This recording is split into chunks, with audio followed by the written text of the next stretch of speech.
Hi, Jim here, and you're listening to the Honest Filmmaker podcast, career advice from people in the business. This week, I'm speaking to costume designer Cynthia Summers. Cynthia is an Emmy Award winning costume designer who's worked on massive shows like HBO's adaptation of The Last of Us and Netflix's Lemony Snickets, a series of unfortunate events. I talked to Cynthia about how she got into the industry. She also told me about the logistics of how a costume designer works within a film set. She gave me her tips for people wanting to be costume designers on how to get into the industry. And we also, of course, talked about The Last of Us and Lemony Snicket. Enjoy. Where did you train? Did you go on a university course? Sort of, how did you start out? Yeah, I started my career out on a completely different trajectory. Costume design was something that kind of um, crossed my path in a way that I wasn't really prepared for, really. I had started out in musical theater and dance and doing costumes for that. I decided at one point to go back to fashion design school to see if I could do anything differently with how I was producing costumes and working and where I was working. And while I was there, there was a film that came to town looking for someone to build specific tutus for actors for this scene. And so I said yes. And that's been my motto all along, just say yes. And you never know where it's going to lead you. And sometimes great things, and sometimes that's how you discover you don't want to do that. But I was smitten from the moment that I did that. And after that, I just basically I bothered a production designer for about a year, and then he got an indie and asked me if I wanted to do it, and I said yes again. I just dove in. I had no idea what I was doing, but that's how I started. You're the costume designer, so who do you report into? That would be the art director, would it, or the production designer? I mean, I think it's different in different countries and Mm. even just in different productions. But basically, I work in tandem with the production designer, but separately. All of the other departments work under the production designer, props, set deck, greens, all of those departments. We're a little bit of a satellite department, and so Mm. uh, I work directly for the director and the producers and the Right. Oh, actors, okay. of Oh, course. Yeah, great. yeah. Yeah. And as a costume designer, and it might be different for everybody, but I'm assuming you're all freelance, are you? You all kind of jump Yes, around projects. Yeah. that's right. Yeah. What's that like being a freelancer? I mean, it's great because you're your own boss in some ways until you get the job, and then you do have a boss. Or it's stressful as all can be, as it can be, because you're always pitching yourself. You're pitching projects. I have a pitch later today. It's nerve wracking, but that's part of it. That's part of the draw and part of the probably the artistic side of it. Is always trying to come up with great ideas, be your authentic self, put yourself out there. You've got to put all your ego aside when you get to that point, because people are judging you and your work, and that's part of it. And yeah, so private contractor Private for good. contractor. Yeah. And does your as a costume designer, does your work come from an agent, or is it from you networking? How's the majority of your jobs come through? It's all of that. I would say that once you get established within your career within the different communities of film, you find the people that you love to work with, for one, because that's the greatest way to collaborate, is when you're on the same page. You have the same sort of creative outlook. That's the best. So you kind of try to hang on to those directors and producers and production designers. And so a lot of it, yes, does come directly to me, but ultimately goes back to the agent to cut the deals and make sure it can kind of work within the schedule that is my life, and projects that I'm currently in or upcoming, or maybe upcoming in the near future. So Gotcha. it's a combo. Mhm. Yes. Okay. And talking about that pitch meeting where you go in and you chat to somebody, if someone Yes. finds themselves in that position, they've got the opportunity to pitch, what would be your advice for them? It's hard when you go into a pitch, because you know that the people you're going to be speaking to, who are producers primarily, and then hopefully the director, have been probably talking about this project for years. So they have preconceived ideas of how they see the characters. When I come in, I get to read the script. I might get to read a treatment, and then I go away with that. I come up with ideas. I do research. I put together mood boards. I do have someone do illustrations for me, and then I go into my pitch with my best guess and at what they want, and also what I can bring to the table. And I think that's really important because, as my agent said to me yesterday, you know, this may not be the project. You may not get this project, but go in with your best ideas, because you may come up with something that they hadn't thought about, that they may go, oh yeah, brilliant, that's actually a great idea, which will just elevate you closer to the project. Again, you may not get it because there's a lot of us, vying for the same projects, but producers and directors, whomever's in that meeting, may remember you down the road. Or if it's a series, for instance, they may remember you for the next season. Or if the costume designer they're thinking of is only doing the pilot, then they may remember you for the rest of the season. And there's nothing wrong with that. There's absolutely nothing wrong with that. I don't think we have to be on this egotistical platform where they didn't pick me for the pilot, so I'm just not going to do it. I mean, that may be something you may think about, but as far as I'm concerned, there's always reasons that a lot of times are out of your control, that you may not get this project, but you may get its successive season, or you may work for these producers down the road. So you just need to put yourself out there. It's like an artist. The more people see your work, the more they begin to understand you and see you and see that you're there, and then we'll think of you in the future. Yeah. Do you ever go into those meetings and come out and think, oh, I don't want to do that? Does that ever happen, or yes. Are you only ever in meeting? It does. All right. Okay. Yes. Yes. And again, it's for a lot of reasons. I've gone into meetings and I have met producers who are, you always meet the creative producer. So the person who's either written the script and is the creative producer working on the project, or a combo. There's usually at least 4 people you're speaking to, maybe more sometimes.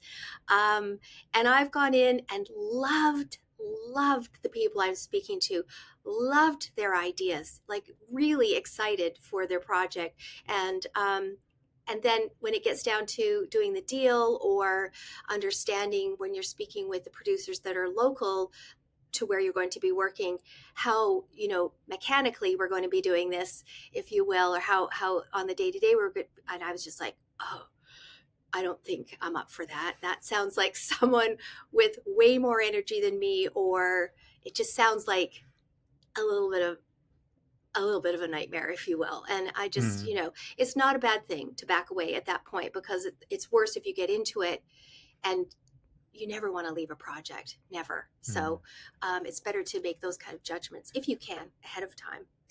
Yeah. Good advice. Good advice. Yeah.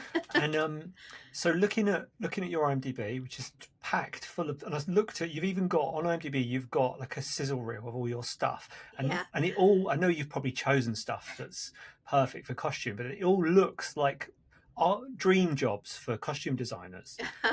So starting with a series of unfortunate events, which has got a ton of amazing costumes in it. Tell me a bit about that project. Yeah, I mean, definitely a series of unfortunate events. I'm working with Barry Sonnenfeld was a highlight for me.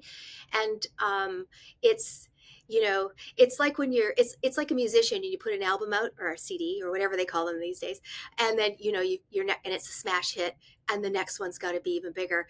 I definitely have felt that. I am not even sure, maybe with The Last of Us, completely different genre, but maybe with The Last of Us and maybe some other projects, I'm not sure I've actually done better than that.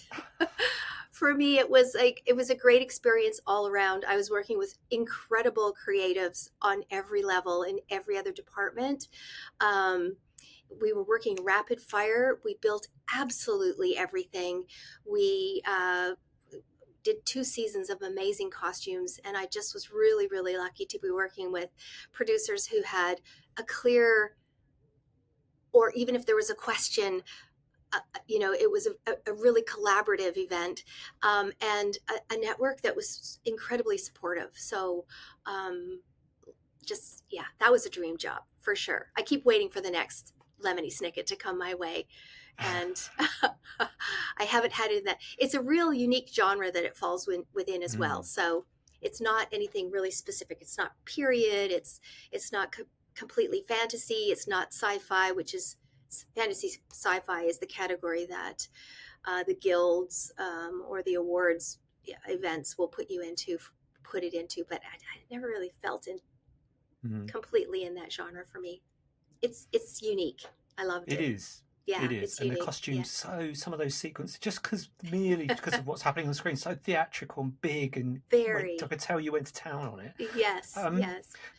so talking about The Last of Us, in my mind, I'm probably wrong, but if I'd gone, and I know you didn't jump from that project to that project, but getting The Last of Us, huge program, low, everyone's anticipating it, wanting to see it. Mm, Isn't there a little bit of you that goes, "Oh, it's going to be all dark," and do you know what I mean? Is there a part of absolutely. you? Absolutely. And when the producer, who I've worked with several times, Rose Lamb, she brought me to the project and I said yes. And then I asked, because you always say yes at first. And then I asked my agent again, do I want to do this? It's like it's not really post-apocalyptic, kind of. It's not like altered carbon futuristic in the same way. It's like, it's jeans and t-shirts in the biggest sense, do I really want to do this? And it's based on a game. I don't know. Do I want to do this? And my agent reminded me, you said, Cynthia, the same thing about, about another project you worked on that was the same thing. But I think you should take a look at it and look at some of the information that's out there in the world for it and the story, et cetera, and then speak to these people. And I did. And again, I spoke to Craig Mazin and gang, and he presented it to me that it's a love story. And I was like, how is this a love story? I don't understand that. It's a love story to humanity. And I was like, okay, well and then I watched more, and I watched, some clips on the clickers. And when you understand the demise of a human being who's infected by these um, mushroom spores, and how they become completely, uh, it's out of their hands, how the rest of it turns out for them, and how they become victims. But it's actually nature. It's nature. This phenomenon actually exists in nature right now within insects, and just not in humans yet, because our core body temperature is too high. But when you think about all that and you put it together, and then I watched a clip of a clicker that because they work on echo sounding, and got stuck in a corner. And I just remember feeling so much sympathy for this creature. And anyways, that kind of got me. And then the clickers were something amazing to build as well. So they were amazing costumes, worked super closely with makeup effects, Barry Gower in London, just an amazing production with props and makeup effects and the sets and the actors and the movement actors. It was just really wonderful. So actually, going back, I kind of got ahead of myself there, but going back, I think you have to look at the project and go, what is in this for me as a costume designer? How does this pertain to me and my creative team? And I'm so glad I did it. I mean, Mm. what if I said no? Bonk, Yeah. I would really have regretted it. It was another leap forward in my career in a way that I wasn't expecting. Meeting a great bunch of people that I'd never worked with before on such a large production, such grand world building. The sets were amazing. Just being a part of the product that was put out at the end is something I'm extremely proud of for myself and my team. So I think you have to look at the larger picture when you're Mm. looking at a project like that for face value just looks like jeans and t-shirts. But getting Pedro out there in his jeans and t-shirts look was not an easy task. We also did it during COVID, or just post COVID, so there was all of that. The world was basically shut down. The clothing mills, the everything was just trying to get going again. There was no product out there. Again, we wound up building a lot. So I think you just have to look at the overall and pick out what might be in it for you and your team.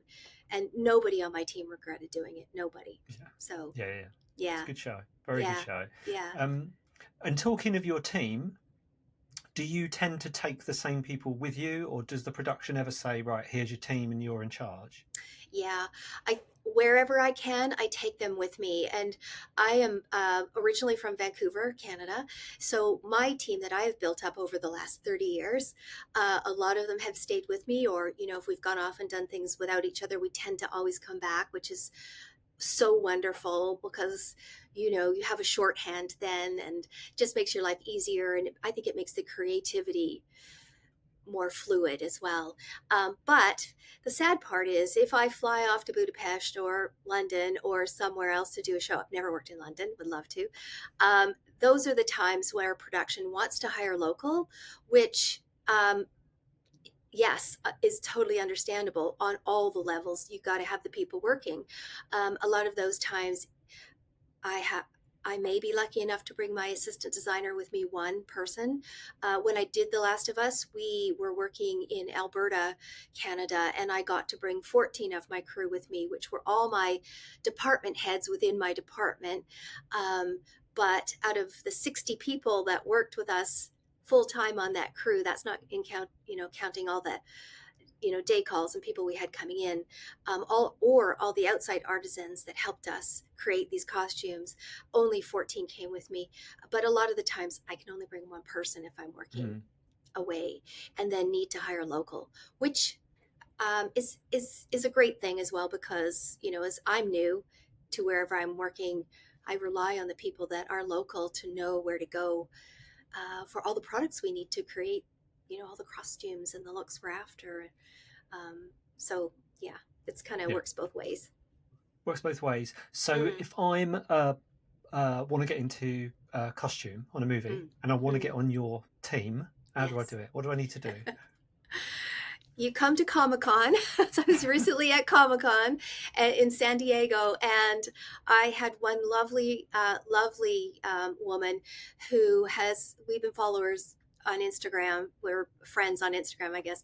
And she came to Comic Con, and I was shocked and surprised. There's a couple of other cosplayers who I've been following for a long time and have come, but she specifically wants to work on my team. She's from Mexico, lives in Mm. Mexico. Hi, if you ever watch this. And when it happens, I would definitely reach out to her and say, I'm going to be at this location. If you can come on up, let's do this together. I also have a lot of people who reach out globally to me. I just had a young lady from Paris who wants to come and do one of her projects that she's doing for her curriculum, for a Mm. program that she's in France, and she wants to come and do a 2 week shadow program with me. Unfortunately, I won't be working when she's doing that, but those are other ways. Mm. Definitely, social media makes it much easier than when I was starting out, where there was just a telephone and or the post. Or eventually there was pagers. So now it's much easier, and I am so open to people reaching out via Instagram or Facebook, or whatever platform you happen to be on. And if I can, I will reach out to you. I think that's a great way to do it. Um, Definitely have something to show. A lot of people have portfolios or sizzle reels or their resumes online. That's great. That's a great way to sort of get yourself out to just about anybody. And I have in the past been able to sort of steer people on to other designers when I know that probably they'd be better served there, um, or I'm not in that country, or and won't be for the foreseeable future. So here's someone you could reach out to. Whether that person reaches out back to you or not is, obviously not up to me. But I only will forward people on to people that I think are pretty open to being hopefully not inundated, but people who genuinely do want to work in the field will reach out. And otherwise, in North America specifically, we're all unionized, most of us. Reach out to the unions, reach out to the guild associations, reach out to, I don't know, local theaters. I have a lot of students who reach out, whether they're in high school or in a university project. So I think that generation is much more bold, which I think is amazing. Back in the day, I'd be like, oh, I don't know if I should or not. But you must be bold. You must be, because there's just too many people. And the industry is changing, has changed since COVID, since the strikes, since the networks and the studios are all recalibrating, since AI has become an issue Mm. in the industry. I don't think it's our friend. That's my take on it. Oh, really? Yeah, I don't think so. And I think it's going to need to go through a lot of iterations before it comes to um, the film industry and the television industry in a form where it will be actually productive for us as opposed to a threat. Mm. So I foresee that's years. I'm not really, very technologically advanced in that world, but it seems like the talk on the street, it's going to be years before we find a way where it can become a useful part of our industry without our industry. I mean, when you're watching AI, Mm. when it's an Oh, AI yeah. character, Yeah. and I mean, film at its core is an art form. Mm. And when you watch AI, it's super disappointing. And the fallout from that as well is, and then I won't go too much into this because I could go on forever, is it eventually would take all our jobs. If there Mm. is, if AI can just create, if it can buy my image and create my costumes, well, there's no need for a costume designer, which means Mm. there's no need for my team. There's no need for a props master. There's no need for a production designer to create the sets we're in, or to create the scenic, world that we're living in. It's really, it's frightening, to be Mm. honest. Yeah. Yeah. I mean, it's difficult because, like you say, at the moment you can tell when it's AI, but Hmm. soon you won't be able to. That's And right. then, films should come with a warning. This has been created by AI, so we know. That's right. That's right. Yeah. And we do use CG, and we do use a lot of special effects already. It's not the Mm. same thing though, because you have to shoot plates, you have to shoot, something that you can put your characters and your actors into. It's a different process altogether. It still requires people. Mm. It still Yeah. requires human beings and artists that know their craft, to be able to create, color tones. And I mean, yeah, I Yeah. could go on. It's I a don't know if yeah. that's this podcast. So No, it does come up often because it is obviously I'm talking to creative people, yeah. and you've only got to think. So I was looking at some of the stills from some of the shows you did. I think it might have been a Unfortunate Events. There's a lady and she wears like an octopus Yes, costume. Yeah, Esme. Yeah, yes, mate. Yeah. So that, for example, I bet if I put into AI, create me a theatrical octopus costume, that yeah, image would be, because it's so prolific, would be a yeah. reference point. So Yes, your creativity is being stolen and that's used, right. to create something else. Expropriated. So Yeah, yeah, yeah, so it's not good. Um, definitely. so let me concentrate on something positive. Yes, What I was going to ask you was, looking back on everything you've done, yes, is there an actor or a character that you've been like super duper excited to design for? definitely. Let's talk about Esme. Esme Mm. Squalor on A Series of Unfortunate Events, who came in around season 2 or on season 2, and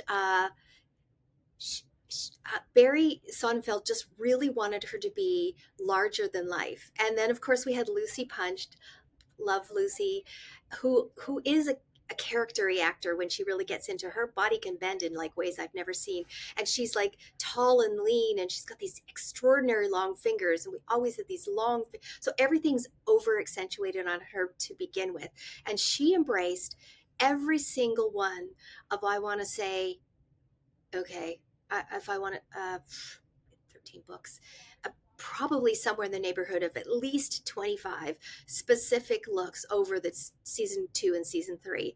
And she just embraced every single one. She never said no to anything I put out there. And her costumes were very specific and location specific. For instance, the octopus costume, Mm. or if we were at in the carnival episode, very specific. Even just driving from Mount Fraught in that episode to the carnival. She had a travel outfit on. She had her beret on, and then she had like the sheriff's star on her beret, like taken from as a nod to where she's going, because we were going to the Vile Village, and the Vile Village was about a sheriff and about crows and a little bit of the Old West. And she just was always giving us little Easter eggs of where we were going, where we came from. She dressed for the occasion, and she even says in a lot of her dialogue, it's fashion. She's very fashionable, and she was very always in, and she was always the the character that was telling us what was in and what was out, and I loved her. It was the best, because I got to go. Also within our story, Count Olaf always dressed up for. She dressed for the occasion. He dressed for character when his disguise, and his character was on a definitely downhill slide, and she was on an uphill slide. So you can kind of see that within their costume arcs. I just loved her. I loved everything. Both of those actors, both of those characters were amazing to create. Yeah. And I had carte blanche. It was like, go big or go home. Like, just go really? go big. Yeah, oh yeah. Barry was like, make it big. Just make sure you know what set she's working in, so she doesn't blend with the set, which was always a thing on that show, because the sets were just outstanding. Yeah. So again, looking back, what do you wish you'd known when you started?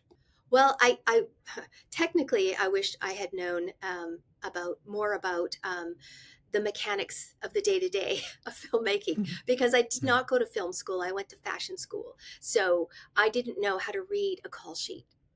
So my one and only person that was a part of my crew on the first film I ever did, Double Happiness, which was a large indie, our first day, he and I were looking at this call sheet going, and if you know what a call sheet is, it's basically the Bible for every shooting day of who's coming in, what time they're coming in, what scene they're playing, what time they're out, if this is their last day of work, all these little acronyms on it.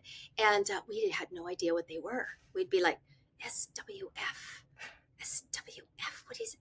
I don't know what that means. Anyways, we figured it all out. I wish I had known that. That would have helped me out. Looking back now, I don't know. I can't say, because I definitely feel like I learned on the job, because I did not go to film school. So I learned on the job. It's been a bit of a blur because of that. But also what I have learned as I've gone along is I never stop learning. And I've been doing it 30 years. And part of that is because I didn't know everything when I began. Nobody does. The industry has changed. The technology within the industry has changed, from film to what we use on television, what we use then, what we use now, where it's going to be going. You're never not learning as you go.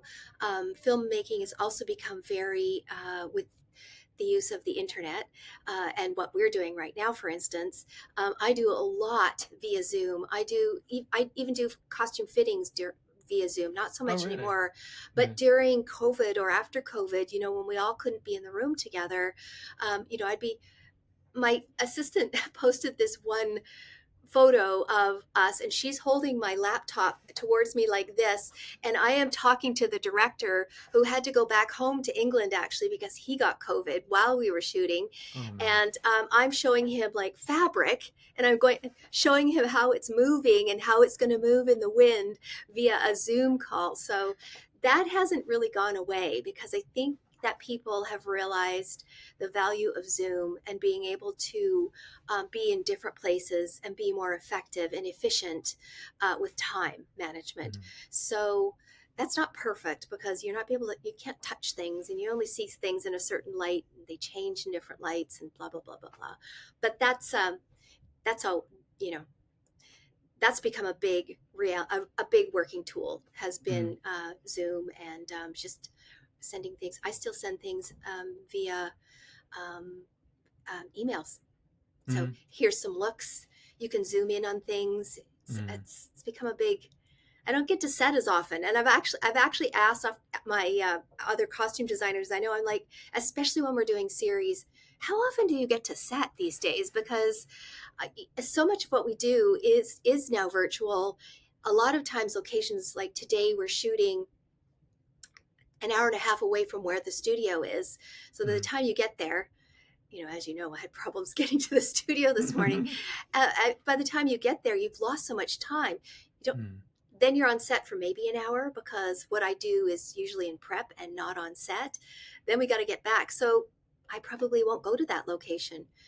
And it's just kind of a fact of life, unfortunately, these days with film maybe. But again, learning as I go, picking the moments when I can be on set. And thankfully, set is very connected with us in prep here, with all the virtual tools we have. So I can make comments and changes like in the moment still on set without even being there.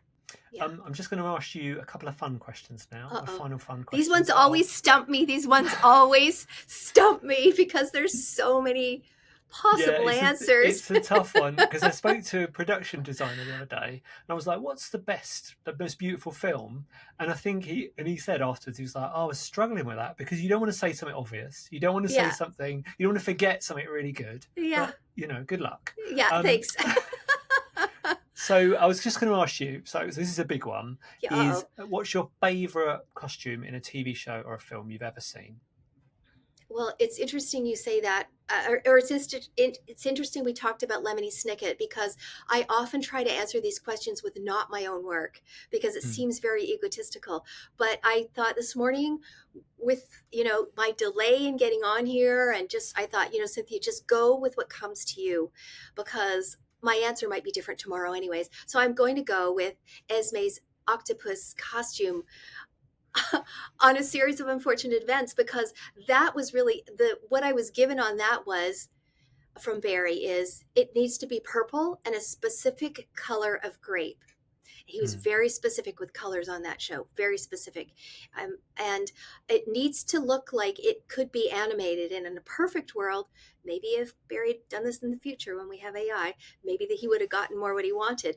But we aren't animating it, because we shot Lemony Snicket like a stage production. So if you can't make it work as you would on a stage, it really wasn't done. So I had to make it look like the tentacles actually moved without being automated. So that involved a lot of ingenuity, an air pump, some stuffed, some on wire, and actually Lucy's movement. So we choreographed it with her movement so she could get some of the, the tentacles moving in a specific direction. I had to have the latex dyed in London, because that is where I could find the people who could do it the best and get the specific color of purple that we needed. And just the day-to-day of that, and that costume actually traveled to museums for museum exhibits and had to be reconstructed, because each of the tentacles is put on separately. They each come off separately, because we had to be able to blow them up, as it were, because they didn't stay blown up as air doesn't, and balloons don't. So that probably for me. Lemony Snicket has been a real big part of conversation for me in the last couple of weeks, which is interesting. Maybe it's coming back. Wouldn't that be great? Maybe, let's hope so. It's nice, just having kids, it's nice to have something we can all watch together. You'd be amazed, well, I don't know if you would, but the amount of times we could put anything on and we're just like, no, that's not suitable. This is too kiddie. This is, mine are like 13 and 15, and just being able to find something fun that you can watch together is a challenge. It is a challenge. I think Lemony is, if I can, is genius for that, because the writing from the books to the scripts is genius. And as an adult, you get a lot of the references that I think a child won't, even a 14-year-old won't. A lot of written.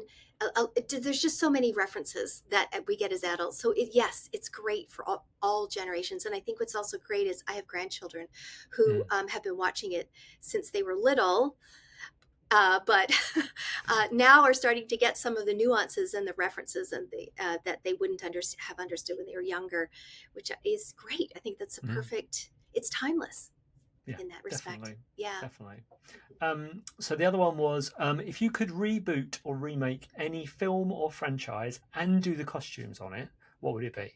Yeah. And weirdly, what came up for me also in my car driving here today was The Birds, Hitchcock's The Birds. And maybe because it was black and white, maybe I don't know. And I thought about that. I thought, well, what, Cynthia, that's maybe is that, are you like digging a hole for yourself on that one? Because it was done, it was perfect. Like, why would you redo it? It's such a, again, a specific genre. It's done with the Hitchcockian eye. Like, how would you redo this? And I actually don't know, but I would love to try. And we're talking color. Would you do it in color? Maybe. Yeah. Maybe. And you know, when you see film that have they have a patina, but it's not specifically color and it's not actually black and white, maybe it would be that. You know, so we still have the essence of black and white, but it's got that real, it's like vintage photographs that are painted, hand painted, yeah, they've been watercolors, painted, yeah. and then faded over time. Maybe that aspect. Maybe bring that aspect to it. That sounds good. It's funny, isn't it? Because I don't know if there's some legal reason, but not a lot of Hitchcock films have been remade, have they? And you would think there's a big well there, isn't there? That's totally. And you know, it must be the estate. I don't know. Yeah, must be the estate. Yeah. Okay, last question for you, and you've already told me this, but I want you to expand a little bit on it. Is what is your motto? Oh, first of all, just say yes, because sometimes when you're saying yes, you're just listening to the pitch. And you may be able to just say right away after you've spoken to someone about the project, you know, that maybe it's not for you. Early on, and even up until even now, because as I mentioned before, things are changing, the industry is changing. I say yes to most things. There's only things that I say no to, which are like hardcore horror, like Chainsaw Massacre, like anything where someone in real life could actually maybe recreate that. I just, I do some horror films, and I do lots of stuff with blood all the time, and lots of stuff with detached body parts. But like the psychological horror is really hard for me to do. I've had to say no. I actually started one once with a friend, and I had to say, listen, the way this is growing and becoming, I can't do it. I just can't, like, I can't come to work every day and do this. I can't do it. But here's someone I think would be fabulous at it. Or here's my ACD who's willing to carry on with it. And, you know, fortunately we found someone to carry on. So that was great. But that's the only genre that really is hard for me, like really hardcore horror. But otherwise, be interested, be willing to talk to people. If you're starting out in the industry, just like starting out, not talking as a costume designer, but just someone who wants to work in film, in costume, be willing to do just about anything within that department. I had a person on Last of Us, who actually worked in accounting, but was a super fan of the game. And where we were locally shooting it, we just couldn't get enough crew. And I said to them, if you're willing to come in at this level, X level, which is basically the ground floor level, where you're basically doing anything that anybody needs in the day, on the moment, if you're willing to do that to learn quickly, I think that this may work for you. Because I got to know them, and because I was working with them via the accounting department, and I knew that they had it. They had the grit for film. They had it. And so they said yes. And they turned out to be one of my favorite people working, and they climbed up within our department on that show, and, you know, not to the top or anything, but they really moved up, and it was a great credit for them, and they were able to move on. And I have not worked with them since, but geographically we're just not in the same place. But I think that you really need to be able to try, and you may find out that costumes is not for you, just as they found out accounting was not for them in film, you know, or on that project in any case. So you really need to put yourself out there. You need to search the people, search all the different avenues, be available when the call comes. I actually lost out on a job while I was doing The Last of Us, and I had pursued a costume designer who kind of heads up, oversees all of their shows. So she kind of works as an executive producer, and I had done a panel with her, and I had said, listen, if you ever are looking for designers, I know I'm not new, and a lot of times she'll bring people up, which is great, but I love your company, I love your EP, I love everything you do. Please think of me. And about a year and a half went by, and she called me, and I was on The Last of Us, and I said, no, is this that call? And she said, yes, it is. There's something, I think you're perfect for it. It's going to be in blah, blah. We're going to be, and I couldn't take it because I was on The Last of Us, and I wouldn't be finished on time. But there you go. There, it didn't work out that time. I still haven't worked with them. I still would. But you just have to keep putting yourself out. You have to say yes. Don't put yourself in a situation that may be bad for you, but you need to say yes to try and figure it out. I think that's across the board on anyone who's trying to get established. Reach out. Don't be afraid to reach out. Social media makes it so easy these days. So it's not like you have to show up on someone's doorstep with some baked goods anymore. And your portfolio, although that's also not a bad way to go. But also when you get the call, can you come in tomorrow? If you can cancel whatever you can cancel to show up, that's how you get your foot in the door. I hope you enjoyed that episode. If you'd like to hear from more industry professionals, how they got into the business and how you can do the same, or you just want to listen to some cool stories from movie sets around the world, then please do subscribe to the Honest Filmmaker podcast.